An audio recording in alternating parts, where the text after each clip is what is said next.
Hello everyone and welcome back to my YouTube channel. So in today's video we are going to cover some functions by which we can get the number of nodes that is present in a linked list, other than its sum of all the elements that is present in the linked list and the maximum of all the elements that are present in the linked list. So let's code. So first of all I will just declare a function whose name would be count and its data type would be integer, and I will just give an argument of that is a reference as an argument of type node. Okay, so and I will just name it as p, and I will just now run a while loop and check that while p is not equal to null. Okay, so what does this particular statement means is, if p is not equal to null, what does it mean? It means the as reference to p is not equal to null, therefore node exists. Why? Because if it is not null, then there is something present in it. And as we have declared the structure having two members, that is data field and other than it reference to the next node, that means it is completely a node.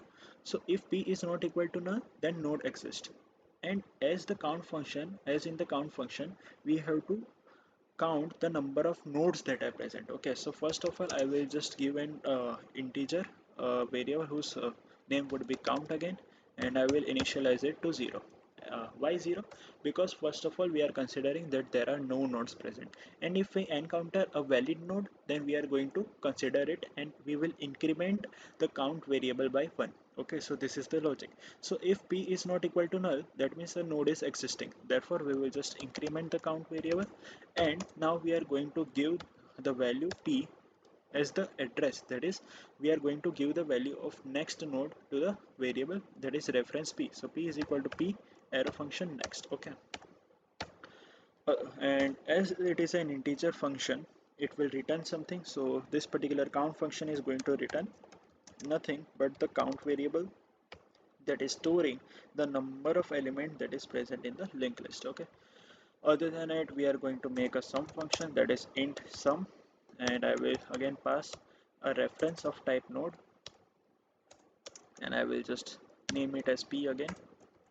Okay, and after that again I will just first of all I will declare a variable whose name would be sum, and I will initialize it as 0. So similarly we are considering that there is no node present yet, and if we encounter a valid node, then whatever data is present in that node, we are going to add that to the sum variable. Okay, so this is the logic. So while again we will check that while p is not equal to null. So what does this statement again means is, there is a valid node, and whatever this data is present in this valid node, we need to add it to sum. So sum is equal to sum plus p arrow function data. Okay,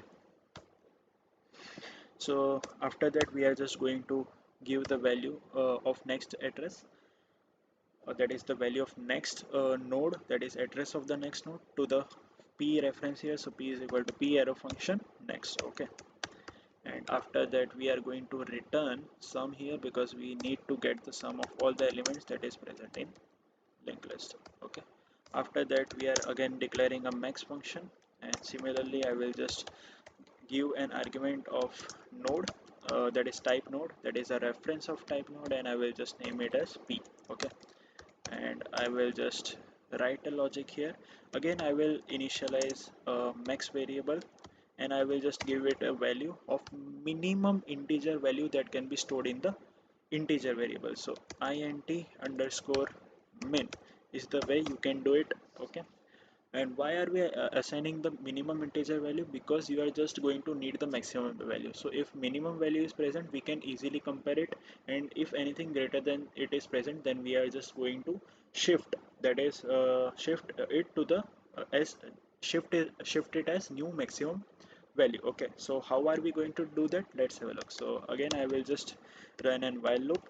Okay, so while p is not equal to null, that is the node is valid, or say the node exists, then what am I going to do is, if I am just going to compare that if p arrow data is greater than max, If this condition is true, then I'm going to assign max the value of p arrow data because it is greater than max.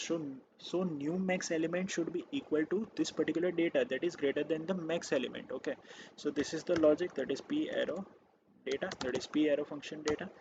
And after it, what are we going to do is I'm just going to assign p is equal to p arrow function next. Okay, that is we are going to assign this particular that is p the value of next node that is present in the linked list. Okay, so this is all about the function that is we are going to code, and now we need to see the variables that is result. And you need to remember that you need to keep this particular statement out of if loop. Okay, don't repeat this mistake.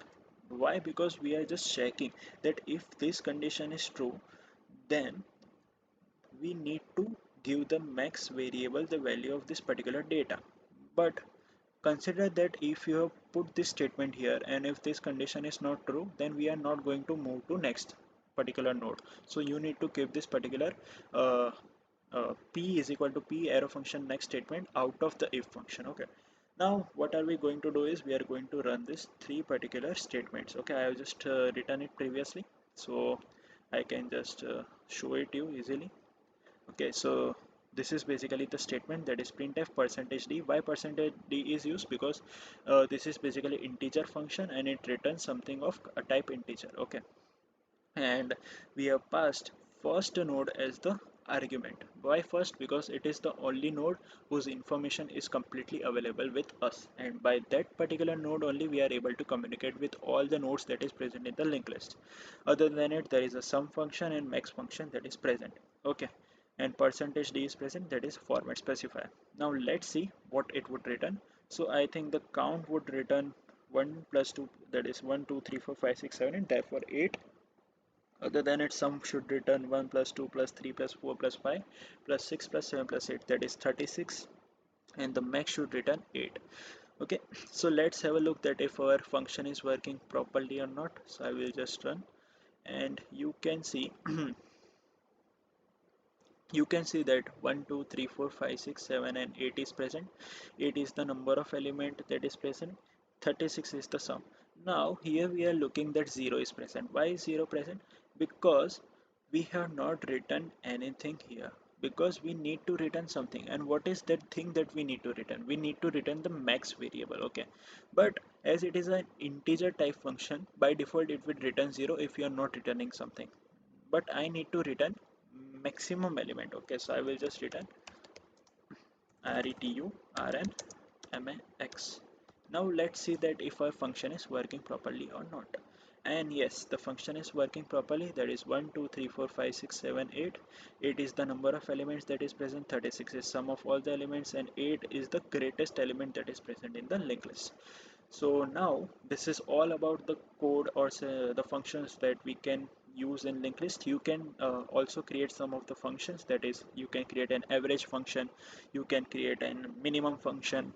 So logic is same. In the case of average function, you just need to divide it by number of, that is sum, by number of total elements that is present in the linked list. It is also easy, and you just need to return the average. In the case of minimum, you just need to put this int min and assign it the value of maximum, that is int underscore max, because we are going to compare it with the max element, and if element is smaller than the this particular element, then we are just going to change the value. Okay, so this is again the same logic. So these are all the functions by which you can create more functions and also do something of your own.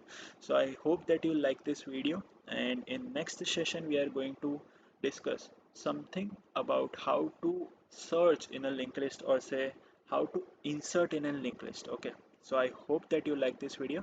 Thank you, have a good day.